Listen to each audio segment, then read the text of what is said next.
haut, que ce soit à peu près cadré. Surtout qu'il y a des absents aujourd'hui. Là.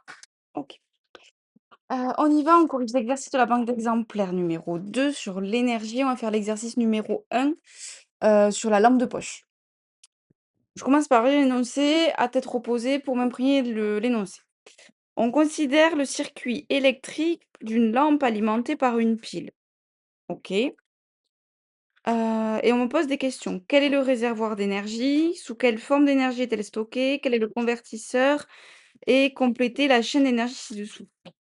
Ah oui, là on me fait réciter mon cours sur les 3 premières questions. On me demande le réservoir, la forme d'énergie, le convertisseur et tout ça, la dernière question me le fait transformer pour faire le diagramme. Alors, on y va. La première, hop, on me demandait le réservoir. Le réservoir, on appelle ça aussi une source. C'est là où est stockée l'énergie. Où est-ce qu'elle est stockée dans mon système? On me parle d'une lampe. Non, ma lampe, elle stocke pas d'énergie et on me parle d'une pile. Ah, ça, c'est mon réservoir d'énergie. Donc, dans le cas, ici, le réservoir d'énergie, c'est la pile. OK. Question 2. Sous quelle forme l'énergie est-elle stockée? Ah oui, si je me rappelle un peu de mon cours, il y a des réservoirs qui stockent de l'énergie et ces réservoirs, ils peuvent stocker l'énergie sous 4 formes différentes. De l'énergie thermique, bah, dans une pile, non, il y a pas c'est pas de la chaleur qu'on stocke. De l'énergie nucléaire, non plus, ou alors elle va être un petit peu dangereuse, ma pile. De l'énergie mécanique liée au mouvement ou à la vitesse. Bon, à part si je vous jette la pile dessus, elle a pas d'énergie mécanique. Il me reste donc la dernière forme d'énergie contenue dans une pile, c'est ce qu'on appelle l'énergie chimique. L'énergie chimique, c'est elle qui se stocke dans la matière et à l'intérieur de la pile, on a mis des produits chimiques qui font qu'il y a de l'énergie chimique qui va se transférer. OK, j'ai répondu à mes 2 premières questions. Je continue. Quel est le convertisseur? Question 3. Convertisseur, si on a bien sa leçon en tête, on sait que c'est un objet qui va modifier le type de transfert d'énergie.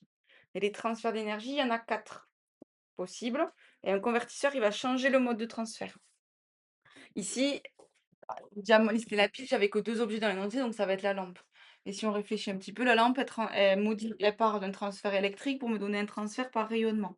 Elle a bien changé le type de transfert, c'est bien un convertisseur. OK. 4e question, on vous donne le diagramme prêt à compléter. Est-ce qu'on vous donne bien ça? Non, on vous donne aussi le rectangle là. Hop.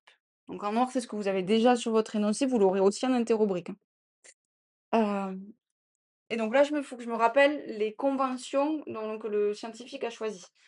Dans la leçon, on a dit que les ovales, c'était pour mettre les convertisseurs. Donc là, moi, je vais écrire lampe. Les réservoirs, c'est les rectangles. Le réservoir ici, c'était la pile.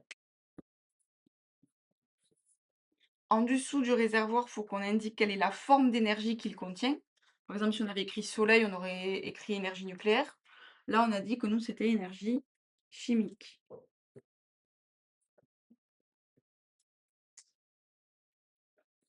Hop. Il me reste les modes de transfert à noter au-dessus des flèches pour dire quel est le transfert qui rentre dans la lampe et quels sont les transferts qui en sortent. La lampe, je dois lui fournir un transfert électrique pour qu'elle fonctionne. Elle modifie le type de transfert, c'est un convertisseur, et derrière, elle me donne un transfert par rayonnement, c'est-à-dire de la lumière. Et ça serait une lampe parfaite. Elle transfère tout le transfert électrique en transfert par rayonnement. Il n'y a aucune lampe idéale, il y a toujours un petit peu des pertes. La lampe, elle va chauffer. Elle va aussi me fournir un transfert